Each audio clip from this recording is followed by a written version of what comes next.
அன்பானவர்களே, ஆண்டவரின் நாமத்தில் வாழ்த்துக்களை கூறி 1 யோவான் 5:4 மையமாய் வைத்து கடந்த நாட்களில் தொடர்ச்சியாக நீங்கள் பார்ப்பதற்கு வேறு தலைப்பின் அடிப்படையில் உங்களுக்கு ஆண்டுடைய வார்த்தையை சொல்லிக்கிட்டு இருக்கிறோம். எல்லாம் போயிடுங்க, ஆண்டவர் வார்த்தை தான் நமக்கு உதவியாக இருக்கும். இந்த தேவனுடைய வார்த்தை தான் நமக்கு பலன்.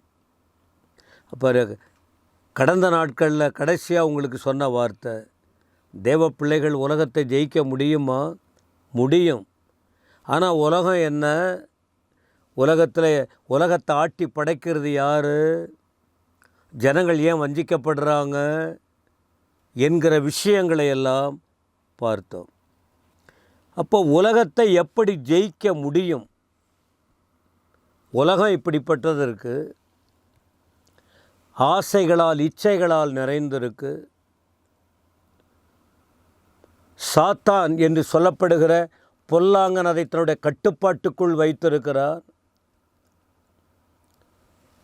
உலக சிநேகம் அது பகை என்று பார்க்கிறோம். அப்போ எப்படி தான் ஜெயிக்க முடியும்? ஒன்று, விசுவாசம் இருந்தால்தான் ஜெயிக்க முடியும். ஆண்டவர் மேலே விசுவாசம் இருக்கணும்னு சொன்னேன். 1 யோவான் 5:4 தானே பார்க்குறோம். தேவனால் பிறப்பது எல்லாம் உலகத்தை ஜெயிக்கும். அப்போ உலகத்தை ஜெயிக்க முடியும். உலகம், மாமிசம், பிசாசு இதை ஜெயிக்க முடியும். ஆனால் முயற்சி பண்ணணும், அதற்காக நேரத்தை செலவழிக்கணும்,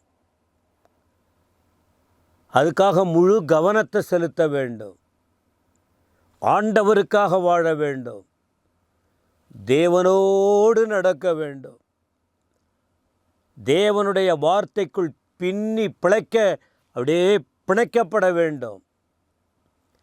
அப்போ முதல்ல விசுவாசம். அந்த விசுவாசம் என்ன? என்னால் முடியும், நான் இயேசுவின் பிள்ளை, இதற்கு முன்பு நான் ஆண்டுடைய பிள்ளையாக இல்லாமல் இருந்தேன், இப்பொழுது தேவ பிள்ளையாக இருக்கிறேன், கண்டிப்பாக நான் வெற்றி பெறுவேன், நான் ஜெயம் எடுப்பேன், என்ன சூழ்நிலை வந்தாலும் எந்த சோதனை வந்தாலும் நான் ஜெயம் பெறுவேன் என்று விசுவாசிக்கணும். இரண்டாவது, அவருடைய வார்த்தைக்குள் இருக்க வேண்டும்.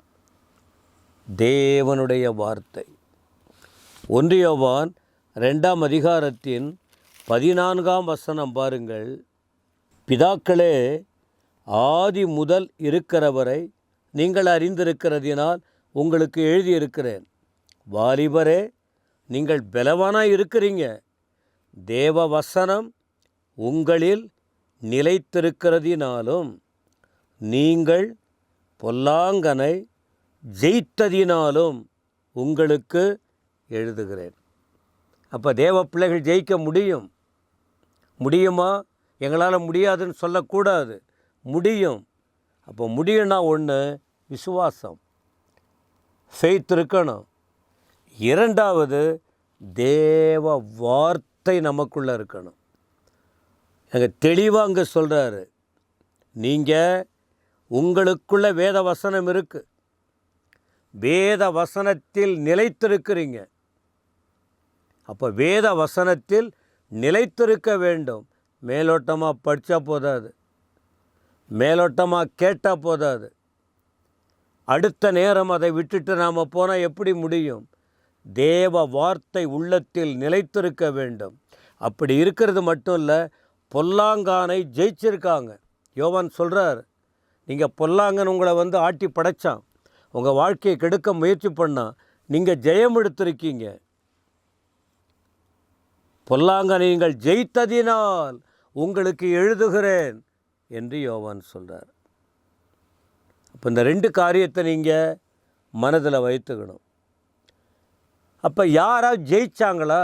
இந்த உலகத்தை ஜெயித்தார்களா அப்படின்னா ஜெயித்திருக்காங்க. அதில் ஒன்று, நம்முடைய கர்த்தராகிய இயேசு கிறிஸ்து. நம்முடைய ஆண்டவர் தான் நமக்கு எல்லாமே முன்மாதிரி. அவர் தான் நமக்கு முன்மாதிரி. யோவான் 16:33 பாருங்கள்.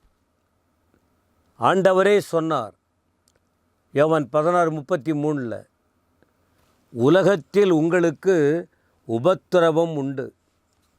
ஆனாலும் திடன் கொள்ளுங்கள், நான் உலகத்தை ஜெயித்தேன். ஆண்டவர் நம்ம போல பாடுள்ள மனுஷனாக வந்தார், பாடுகள் அனுபவித்தார். நம்ம போல இந்த சோதனை எல்லாம் அவருக்கு வந்தது. ஆனால் அவர் சொல்கிறாரு, உங்களுக்கும் உலகத்தில் உபத்திரவம் உண்டு. உபத்திரவம் இருக்குது, சோதனைகள் வரும், பாவ சோதனை வரும், தேவனை விட்டு பிரிக்கிற காரியெல்லாம் வரும். ஆனால் எது எப்படியாயினும் அவர் சொல்கிறாரு, திடன் கொள்ளுங்கள், கவலைப்படாதீங்க, எங்கள் வாழ்க்கை போயிடும்னு நினைக்காதீங்க, இதுக்கு மேலே என்ன ஆக போதும்லாம் யோசிக்காதீங்க, திடன் கொள்ளுங்கள். ஏன் தெரியுமா? நான் உலக இரட்சகராய் உலகத்துக்கு வந்தேன், உலகத்தை ரட்சிக்கும்படி. உலகத்தில் வாழ்கிற ஜனங்களுக்காக நான் வந்தேன், ஆனால் உலகத்தை ஜெயித்தேன். உலகம், மாமிசம், பிசாசு ஆண்டவர் ஜெயித்தார். 3 காரியத்தை கொண்டு வந்து ஆண்டவரை கீழே தள்ளுவதற்கு பிசாசு பொல்லாங்கன் அவர்கிட்ட வந்தான். மத்தேயு 4ஆம் அதிகாரத்தில் உங்களுக்கு தெரியும், லூக்கா 4ஆம் அதிகாரத்திலும் உங்களால் பார்க்க முடியும்.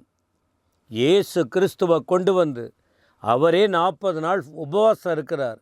அந்த நேரத்தில் சாப்பாட்டு ஆசையை காட்டி, இந்த கல்லை அப்பமாக மாற்று, அப்புறம் ராஜ்யத்தெல்லாம் காட்டி, எனக்கு என் காலில் விழுந்துரு, உனக்கு எல்லாம் கொடுப்பேன் அப்படின்னு ஆசை காட்டி,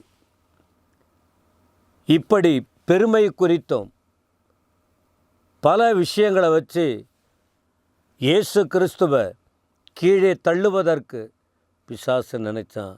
ஆனால் ஆண்டவர் பாருங்க, அங்கே என்ன சொன்னார்? உலகத்தில் உங்களுக்கு உபத்திரவம் உண்டு, திடன் கொள்ளுங்கள், நான் உலகத்தை ஜெயித்தேன்னு சொன்னாரே. இதே ஆண்டவர் வசனத்தினாலே அந்த 3 விதமான சோதனைகளை அவர் ஜெயித்தார். ஆண்டவரும் போதகருமாகிய நானே இதை செய்யும்போது நான் செய்த காரியத்தை விட நீங்களும் பெரிய காரியங்களை செய்வீர்கள் என்று யோவான் 14ஆம் அதிகாரத்தில் சொல்லப்பட்டிருக்கு. இதை நம்புறீங்களா தேவ ஜனமே?